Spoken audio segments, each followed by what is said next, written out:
सोहळा आनंदाचा गजर विठुरायाचा.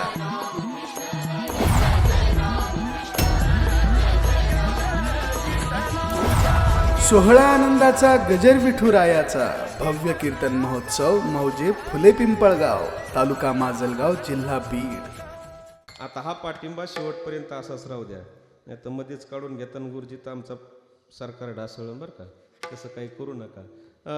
बस हे प्रोत्साहन शेवटपर्यंत राहू द्या. अभंग जो निवडलेला आहे तो माझ्या जगद्गुरु तुकोबारायचा आहे.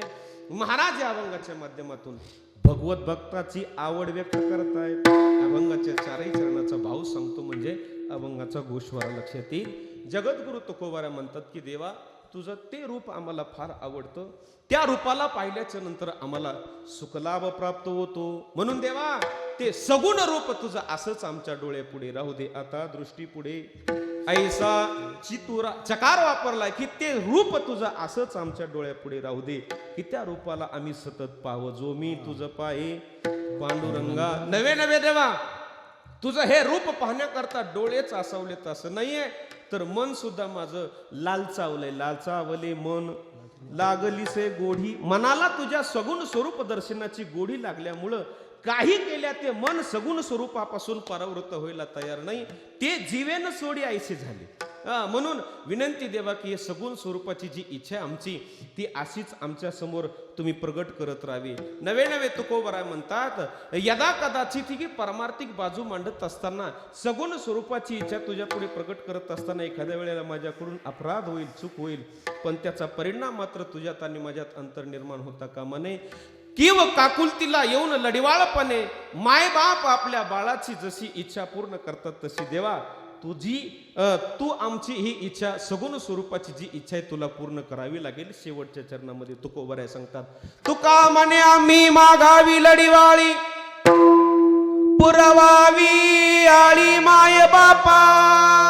हे देवा, हे पंढरीनाथा, सगुण स्वरूप दर्शनाची जी इच्छा आहे, आळी म्हणजे प्रार्थना, मागणी म्हणायला काही हरकत नाही. खऱ्या अर्थानं शेवटच्या चरणामध्ये तुकोबारांनी देवाकडे मागणी मागितलेला आहे, पण हा अभंग मागणीपर नाही बरं का, लक्ष असू द्या. अभंग शेवटच्या चरणामध्ये जरी मागणी मागितलेली असली तरी अभंग हा मागणीपर नाहीये. या अभंग खऱ्या अर्थानं दोन माध्यमातून वापरला जातो, दोनही माध्यमातून. शेवटच्या चरणामध्ये मागणी आहे आणि बाकीच्या 3 चरणामध्ये देवाच्या समोर केलेली प्रार्थना आहे. विठाला विठाला असा एकंदरीत अभंगाचा भाव आहे. पैकी आता अभंगाच्या माध्यमातून आपण विचार करूयात.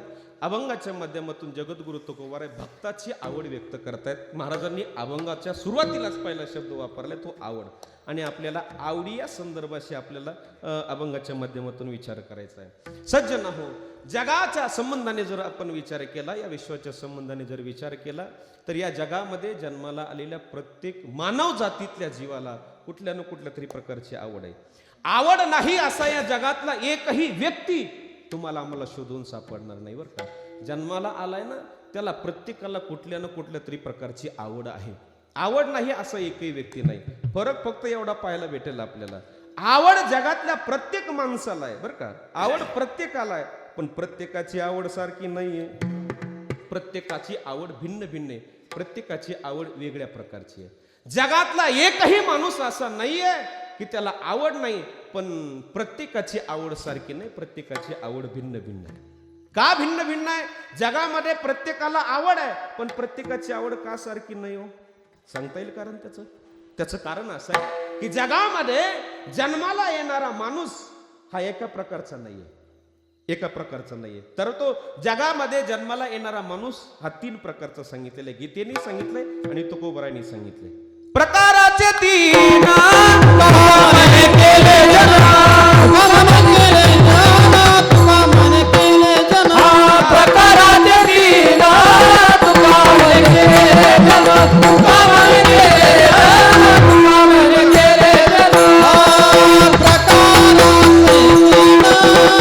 भले भले भले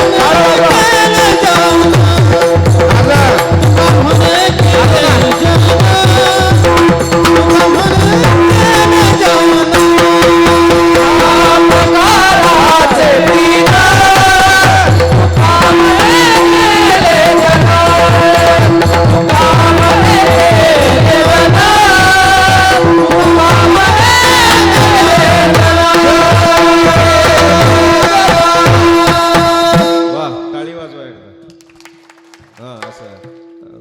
करू नका, तुम्हाला नाही झोपू देत मी आज बरं का. अत्यंत सुंदर. जगामध्ये प्रत्येकाला आवड आहे, पण प्रत्येकाची आवड भिन्न भिन्न आहे. का कारण आहे? त्याचं कारण काय आहे? तर प्रत्येक जन्माला येणारा जीव हा जगामध्ये एक प्रकारचा नाहीये, 3 प्रकारचा जीव आहे. प्रकाराचे 3 तुका म्हणे केले जन. 3 प्रकारचे लोक प्रामुख्याने या जगामध्ये आपल्याला पाहायला भेटतात, म्हणून या जगातली आवड भिन्न भिन्न पाहायला भेटते बरं का. गीतेमध्ये सुद्धा परमात्मा सांगतो की अर्जुना, हे जग 3 प्रकाराने निर्माण झालेले आहे. त्रिभीर गुणमवैर भावय रे सर्व इदम जगत. इदम जगत त्रिभीर गुणमवैर भावय. अर्जुना, हे जग 3 गुणापासून बनलेलं आहे. 3 गुणापासून. निघाले का पाटील? मला वाटलं सोनिया गांधीचा मिस कॉल आला काय. तसं करू नका बरं का, उठवू नका कोणी. मी बोलून गेलो पहिल्यांदाच. मर्यादा आपण पालन करायचं. कोणी उठवू नका बरं का दादा, माफी असू द्या. विठाला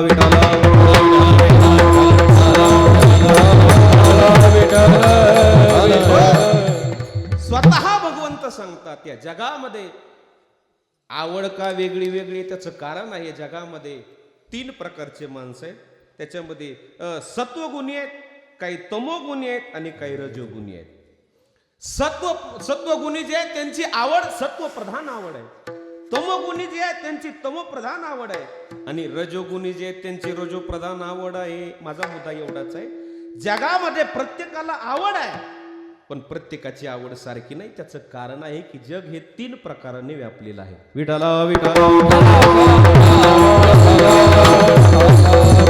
प्रत्येकाला आवड आहे, पण प्रत्येकाची आवड भिन्न भिन्न आहे. मग त्या आवडीमध्ये शास्त्रकाराने प्रामुख्याने 2 वर्ग केले बरं का. लक्ष देऊन ऐका, थोडस लक्ष देऊन ऐका.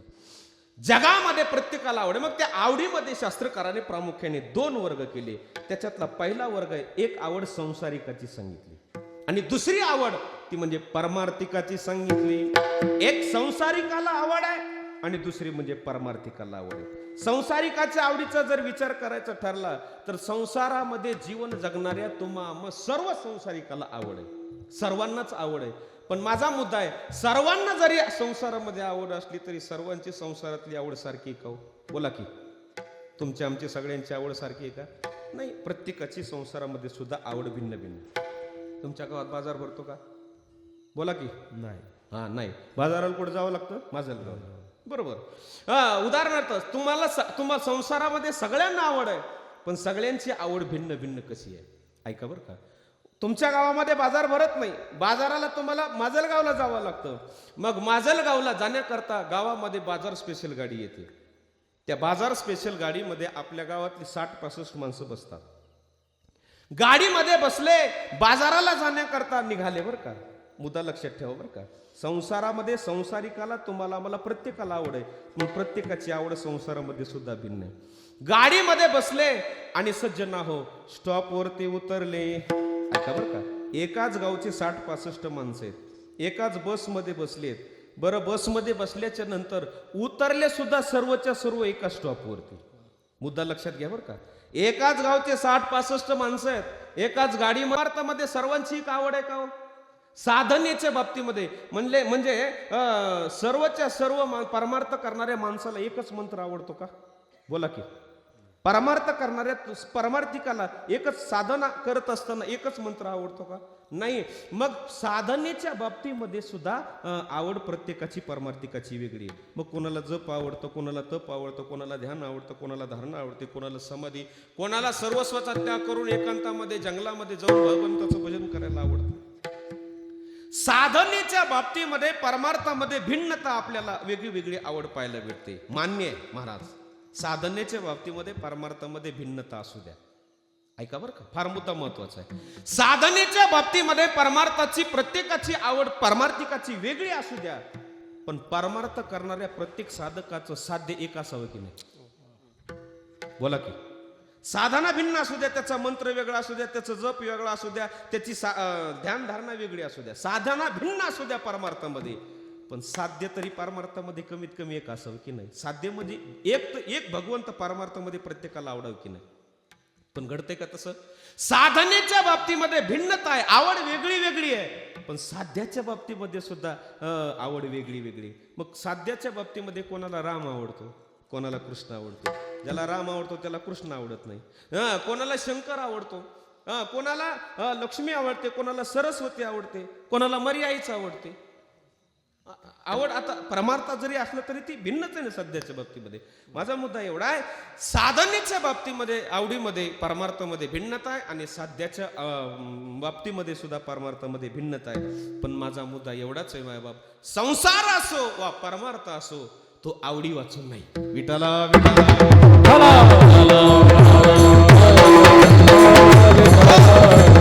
आवड ही परमार्थातही आहे आणि आवड ही संसारामध्ये आहे. पण ती आवड सुद्धा प्रत्येकाची सारखी नाही. मग तो संसार असू द्या नाही तर परमार्थ असू द्या. आता या आवडीमध्ये पुन्हा शास्त्रकारांनी काही 2-4 प्रकार केलेले आहेत बरं का गुरुजी. आवडीमध्ये हे 2-4 प्रकार, मुख्य 2 आहेत, संसारिकाची आवड आणि परमार्थिकाची आवड. पण त्या आवडीमध्ये सुद्धा शास्त्रकारांनी 2-4 प्रकार केलेले आहेत. सांगतो, थोडं लक्ष देऊन ऐका, लक्ष देऊन ऐका. त्याच्यामध्ये एक पामाराची आवड सांगितलेली आहे, दुसरी विषयीची आवड सांगितलेली आहे, तिसरी जिज्ञासूची आवड सांगितलेली आहे, चौथी भक्ताची आवड सांगितलेली आहे आणि 5वा एक वर्ग सांगितलेला आहे, 5वा तो मुक्त नावाचा आहे. त्या मुक्ताला आवड आहे पण त्याला आवड संभवत नाही. 5वा वर्ग सांगितला बरं का, लक्ष देऊन ऐका. कोणते कोणते? एक आहे पामर, त्या पामराची आवड आहे. दुसरा तो विषयी, त्या विषयीला सुद्धा आवड आहे. तिसरा जिज्ञासू आहे, त्या जिज्ञासूची आवड. चौथी भक्त आहे, त्या भक्ताची आवड. आणि 5वा एक वर्ग सांगितला तो मुक्त नावाचा. त्या मुक्ताला सुद्धा आवड आहे पण त्याला आवड संभवत नाही. तुम्ही म्हणाल का हो महाराज, पामराला आवड आहे, विषयीला आवड आहे, जिज्ञासूला आवड आहे, भक्ताला आवड आहे, मग मुक्ताला आवड संभवत असून सुद्धा त्याला आवड जाणवत नाही, संभवत नाही, काय कारण आहे? त्याला सुद्धा आवडत आहे पण ती आवड त्याला संभवत नाही. त्याचं कारण काय आहे? तर त्याचं कारण सांगतो बरं का. पामराला आवड आहे, विषयीला आवड आहे, जिज्ञासूला आवड आहे, भक्ताला आवड आहे, पण मुक्ताला आवड का संभवत नाही? तर त्याचं कारण असं आहे, आवड निर्माण होण्याचं ठिकाण आहे अंतःकरण वृत्ती. आवड कुठं निर्माण होते? बोला की, अंतःकरणामध्ये आवड निर्माण होते, अंतःकरण वृत्तीमध्ये. पण मुक्ताची ती अंतःकरण वृत्ती परमात्म्याच्या प्राप्तीने लय रूप झाल्यामुळं मुक्ताला आवड संभवत नाही बरं का, आवड संभवत नाही. म्हणून तर तुकोबारायची भाषा आहे ना, सहज मी आंधळा गा निज निराकार म्हणते,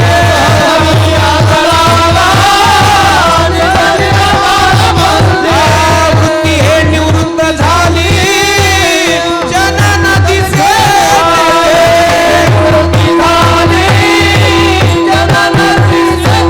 आम्ही माझी हरपलो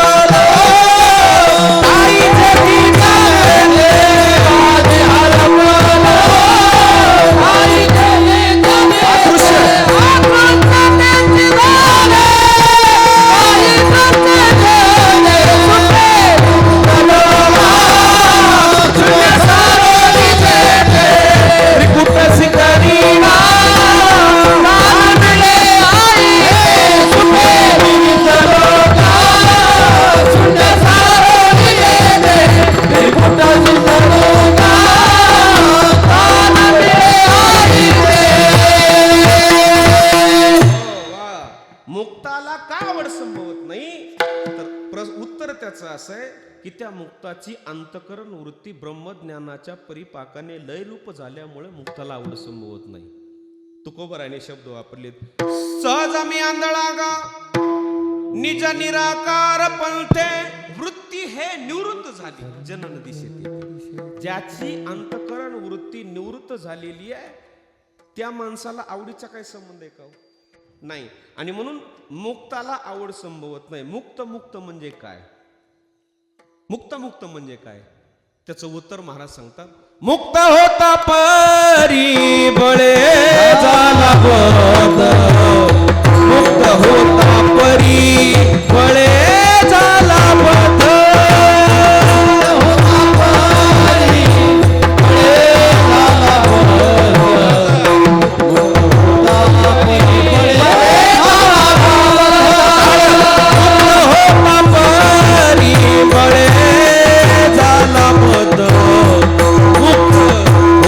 परिबळे झाला बद, होता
वा, टाळी वाजवा एकदा सगळेजण. असं काय सुंदर. वा गुरुजी, असं वाटतंय ओंजळभर साखर घ्यावा आणि तुमच्या तोंडात टाका. क्या बात. काय आवाज गोड, काय मधुर आवाज. वा वा, धन्यवाद बरं का गुरुजी. ते गुड गेला ते बोलले ना कोपरा. वा, अत्यंत गोड. ऐका, मुक्त म्हणजे काय तर त्याचं वर्णन केलेलं आहे. मुक्त होता परी बळे झाला बद. मुक्त होता परी बळे झाला बद. अत्यंत गोड चाल आहे बरं का. चाल म्हटली की तुमच्या लक्षात आलं असेल कोण कीर्तनकार आहे. वारकरी संप्रदायातील फार मोठं व्यक्तिमत्व होतं बरं का. आदरणीय पृथ्वीराजी महाराज जाधव. फेवरेट चाल महाराज. हा, कीर्तनामध्ये ही चाल होणार म्हणजे होणारच. अत्यंत गोड चाल. माझा मुद्दा आहे, मुक्ताला आवड संभवत नाही. काय कारण आहे तर त्याची अंतकरण वृत्ती ब्रह्मज्ञान प्राप्त झाल्यामुळं लय रूप झालेली, म्हणून मुक्ताला आवड संभवत नाही. आता आपल्याला मुक्ताचा विचार करायचा नाही. राहिले 4 वर्ग. त्या 4 वर्गाचा विचार करायचा. कोणते कोणते आहे का लक्षात तुमच्या? बरं, ते तुमच्या लक्षात नाही म्हणून तर आमचं बरं चाललंय. आमचे गुरुजी सांगतायत नेहमी, श्रोत्याचं विस्मरण म्हणजे वाक्याचं भांडवल आहे. कळलं तर बरं होईल. नाही तर उद्या या जेवण करून निघून जा, काय अडचण नाही.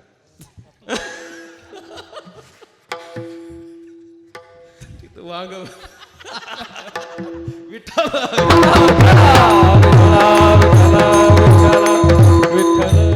असं ऐका बरं का. आता मुक्ताचा विचार आपल्याला नाही करायचा. आता राहिले 4 वर्ग बरं का. 4 वर्ग. आता या 4 वर्गाचा विचार आपल्याला करायचा आहे ना, अभंगाकडे लगेच यायचं बरं का. जास्त वेळ नाही घ्यायचा आपल्याला. ऐका, 4 वर्गाच्या माध्यमातून विचार करायचा आहे. ते 4 वर्ग आपण पाहिले होते. एक आहे पामर, दुसरा आहे विषय, तिसरा आहे जिज्ञासू आणि चौथा आहे भक्त. आता या चौघामध्ये 2 जोड्या करायच्या, दोघा जणांच्या बरं का. थोडं लक्ष देऊन ऐक.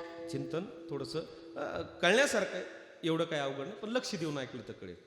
चौघामध्ये 4 जोड्या करायच्या, दोघाच्या. त्याच्यामध्ये पामर आणि विषयीची एक जोडी बनवायची बरं का. ऐका. आणि त्याच्यामध्ये जिज्ञासू आणि भक्ताची एक जोडी बनवायची. 2 जोड्या बनवायच्या चौघामध्ये. त्याच्यामध्ये पहिली जोडी आपण बनवूया पामर आणि विषयीची. जगामध्ये पामर आणि विषयीला सुद्धा आवड आहे. मग पामराला काय आवडतं, विषयीला काय आवडतं? पामराची आवड काय, विषयीची आवड काय, याचा विचार आपल्याला करायचा आहे. त्याच्यातला पहिला वर्ग आहे पामर. पामराला सुद्धा आवड आहे. पामराला काय आवडतं? ल्यावे खावे बरे असावे सदैव हेची करी हवं संसारी, हेची करी हवं संसारी. ल्यावे खावे बरे असावे सदैव हेची करी हवं संसारी, हेची करी हवं संसारी. ल्यावे खावे बरे असावे सदैव हेची करी हवं संसारी, हेची करी हवं संसारी. हेची करी हवं संसारी, हेची करी हवं संसारी.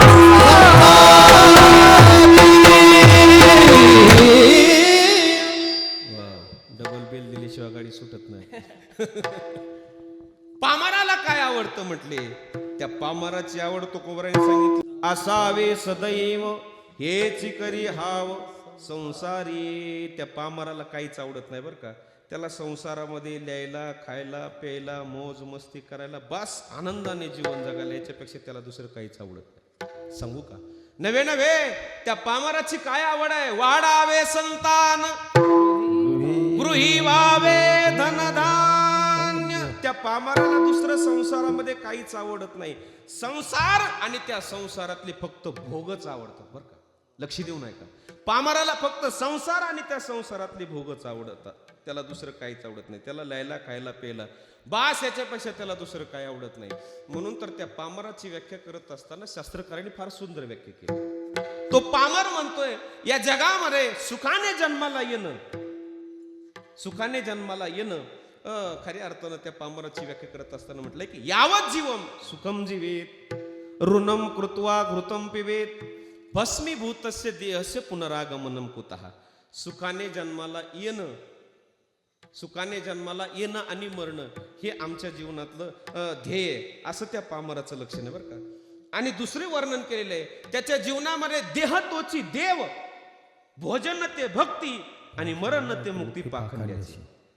पामर त्याला काय आवडतं बस, त्याला दुसरं काहीच आवडत नाही. देह हा त्याचा देव आहे. चांगलं खायला स्वादिष्ट पदार्थ भेटणं ही त्याची भक्ती आहे आणि एकदाच मरून जाणं ही त्याच्या जीवनातली मुक्ती आहे बरं का. म्हणून तर वाक्य वापरले यावत जीवन सुखम जीवे. सुखाने जन्माला येणं आणि शरीराने भोगता येतील तेवढे भोगणं ही भक्ती आहे. आणि मरून जाणं ही जीवनातली मुक्ती. त्याला दुसरं काहीच आवडत नाही.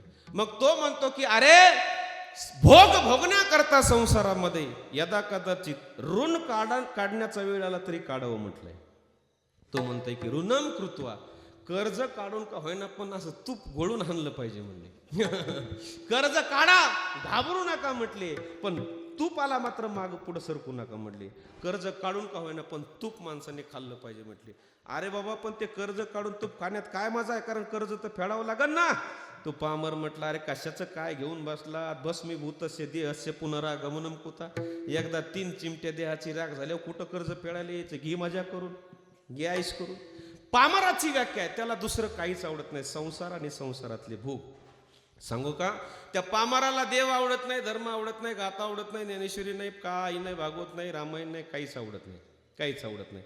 खऱ्या अर्थाने त्याच्या दृष्टीने देव धर्म सांदी पडिले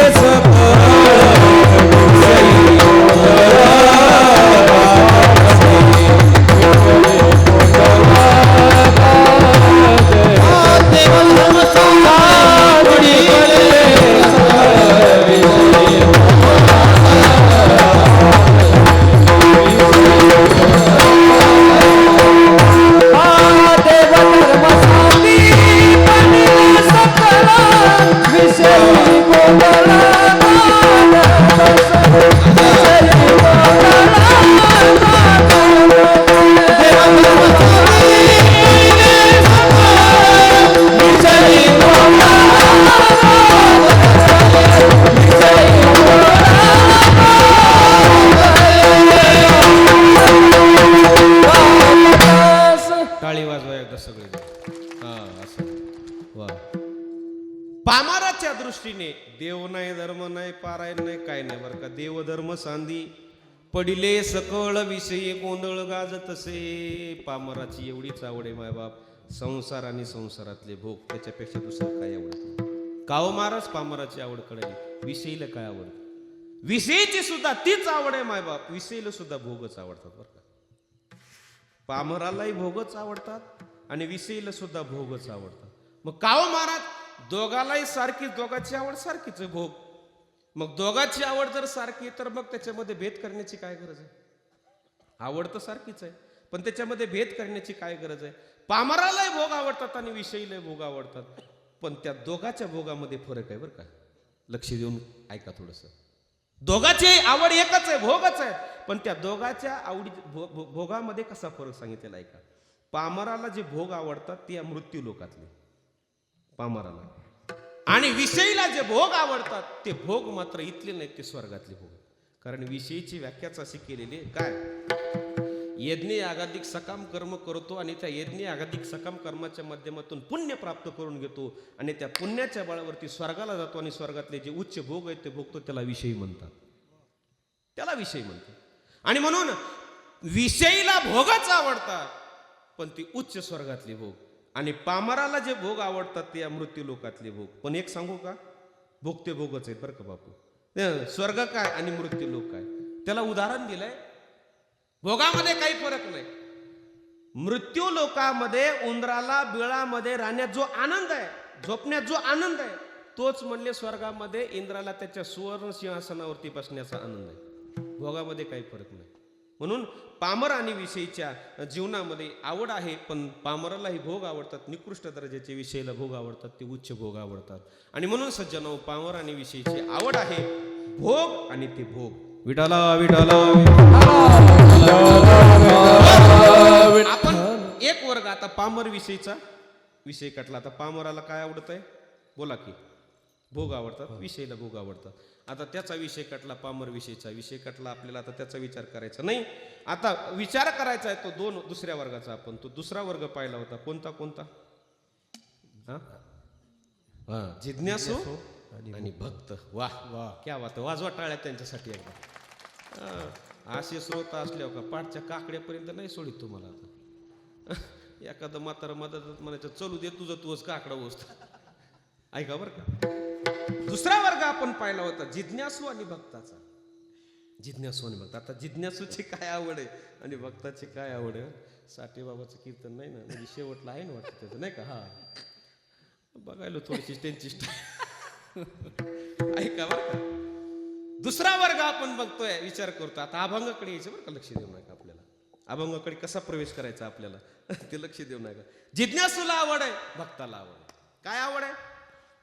जिज्ञासूलाही देवच आवडतो बरं का, कारण त्याची वाक्य की कै मी उदार पावी, कै कृपा करील नारायण, ऐसे तुम्ही सांगा संत जन, करा समाधान चित्त माझे. कोई कहियो रे प्रभु आवना की, कोई कहियो रे प्रभु आवना की, कोई कहियो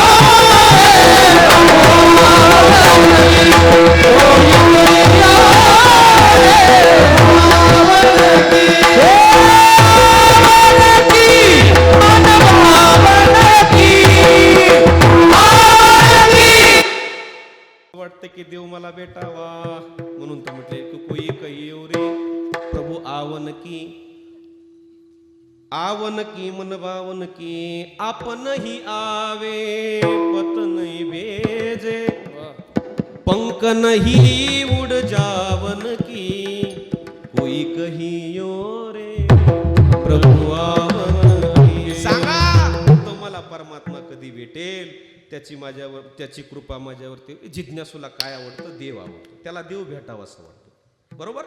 जिज्ञासूची आवड आहे देव, त्या जिज्ञासूला देव आवडतो. आता दुसरा वर्ग आपल्याला बघायचा, तो भक्त नावाचा. त्या भक्ताला सुद्धा काय आवडतं? भक्ताला सुद्धा देवच आवडतो.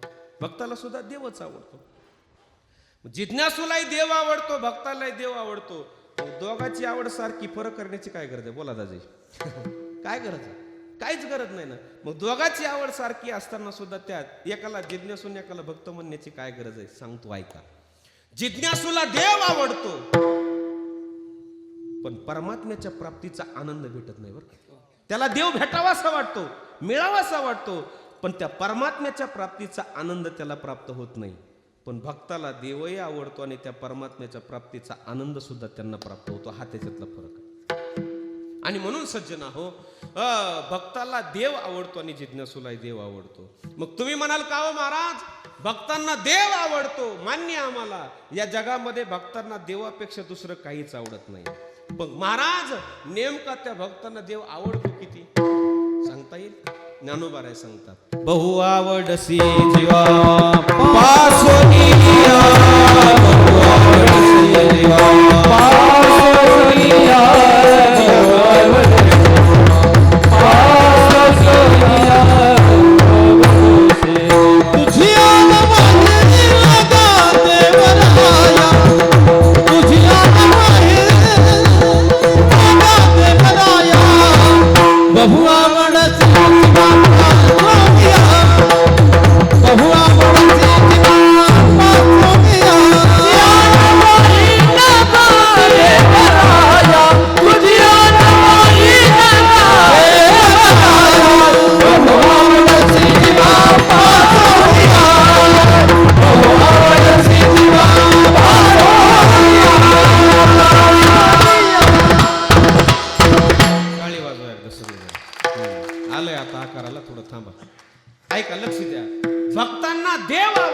किती आवडतो. ज्ञानोबाराय सांगतो, किती आवडतो काय सांगावं. तुझी आन वाई नगा देवराया, बहु आवडसी जीवापासूनिया बहु आवडसी देवा.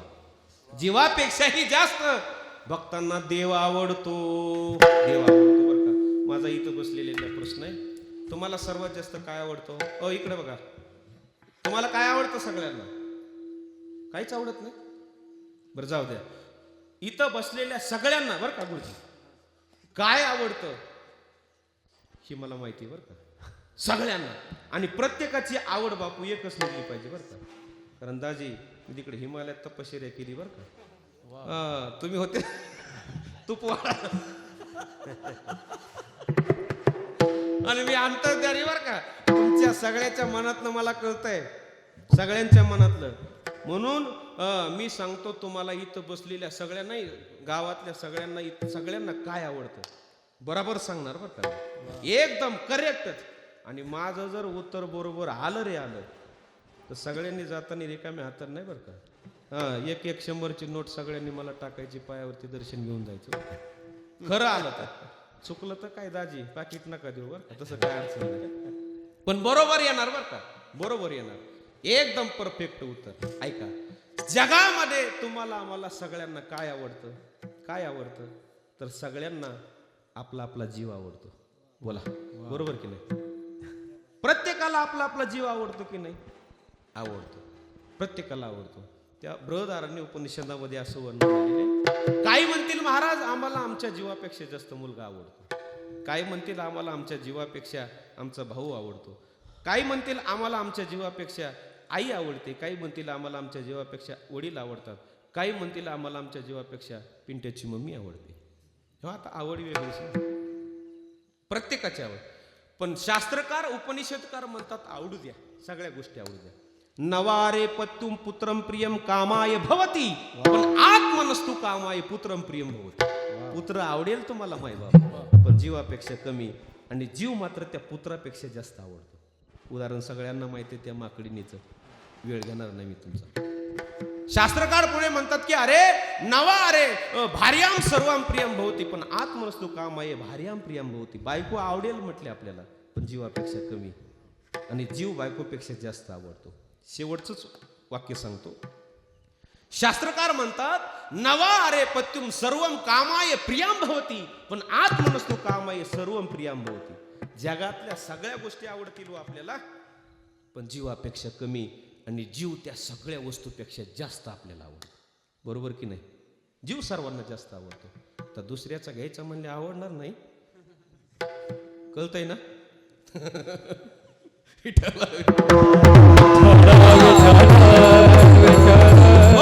पण जीव सगळ्यांना आवडतो, पण मायबाप लक्ष देऊ नाही का, त्या जीवापेक्षा जास्त आमच्या संतांना देव आवडतो. बहु आवडसी जीवा पासूनिया, जीवापेक्षा जास्त देव त्या भक्तांना आवडतो. का हो महाराज, तुम्हाला जीवापेक्षा जास्त देव आवडतो, पण या जगाच्या संबंधाने जर विचार केला तर जगामध्ये देवाचे प्रामुख्याने 2 रूप आहेत. एक आहे निर्गुण आणि दुसरा आहे सगुण. पण या 2 रूपांपैकी तुमच्या भक्तांना कोणता देव आवडतो? त्याचं उत्तर अभंगाच्या पहिले. आवड हे रूप गोजिर सगुण,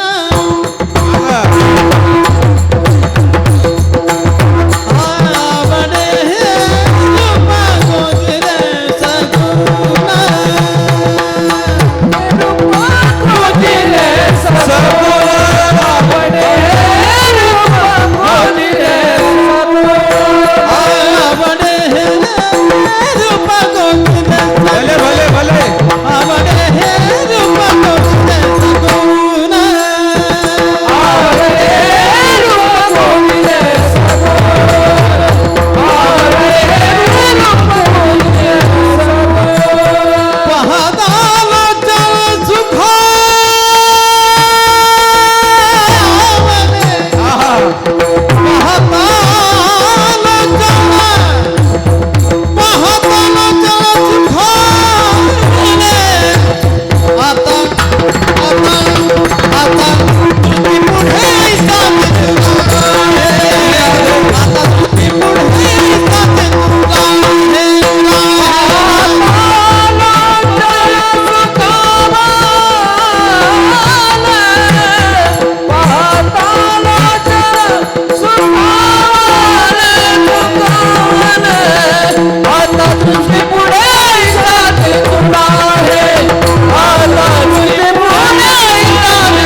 क्या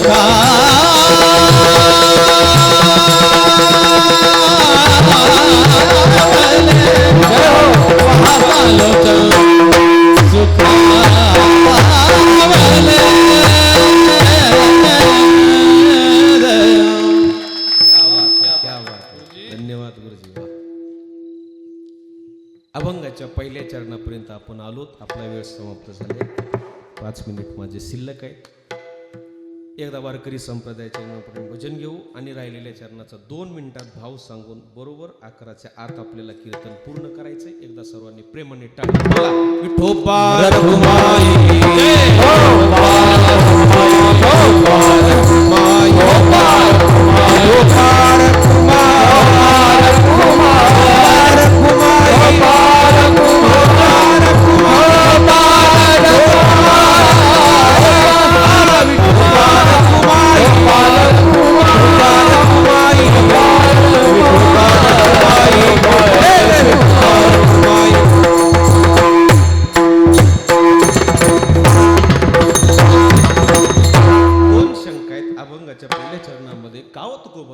तुम्हाला देवाचं सगुण रूप आवडतं.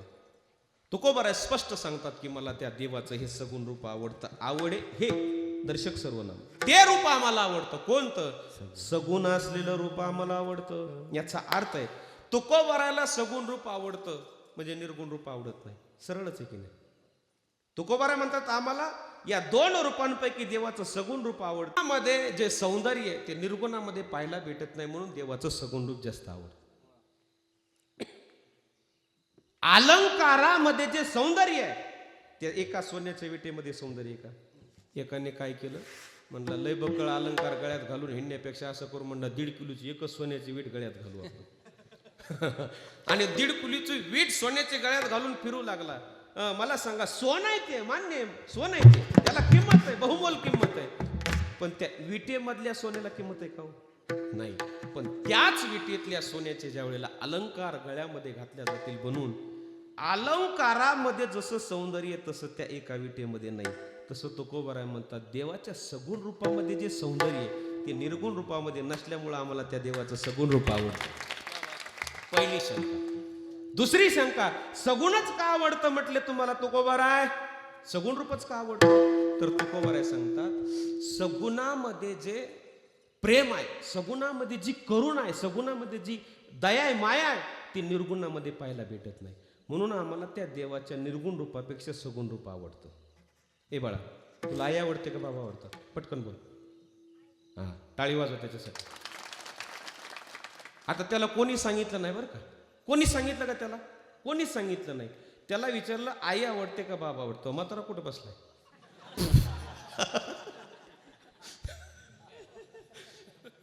बरं जाऊ द्या, विनोद सोडून द्या. पण हा नैसर्गिक भाव आहे गुरुजी, हा नैसर्गिक भाव आहे. आता त्याला कोणी सांगितलं नाही पण त्याला विचारलं मी आई आवडते का बाबा आवडतात? त्याने काय उत्तर दिलं? मला आई आवडते. हा नैसर्गिक भाव आहे महाराज. तुम्ही लहान लेकराला कोणाला विचारा तुला आई आवडते का बाबा आवडतात? त्याचं उत्तर येतं मला आई आवडते. का आई आवडते? तर त्याचं कारण आहे आईमध्ये जी करुणा आहे, आईमध्ये जे माया आहे, आईमध्ये जे प्रेम आहे, जे आईमध्ये जे वात्सल्य आहे ना, बापामध्ये ते पाहायला भेटत नाही मायबाप. आणि म्हणून बापापेक्षा जास्त मुलाला आपली आई आवडते. सोहळा आनंदाचा गजर विठुरायाचा.